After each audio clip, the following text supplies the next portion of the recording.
السنة الجديدة قربت، وفي كندا الإحساس مختلف شوية. الشوارع هادية، الدنيا برد، وكل واحد ماشي شايل سنة كاملة في قلبه. في ناس عدت عليها سنة صعبة، شغل كتير، غربة، ضغط، لحظات ضعف محدش شافها. وفي ناس حققت حاجات كتير كانت فاكرة إنها مستحيلة.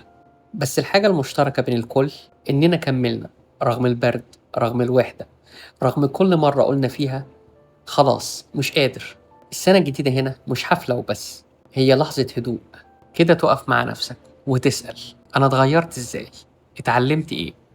وإيه اللي لسه مستنيه؟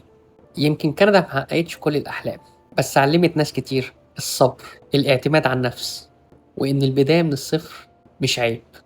العيب إنك تقف. فمع دخول سنة جديدة خلي عندك أمل، مش شرط في بلد ولا في ورق، الأمل فيك أنت.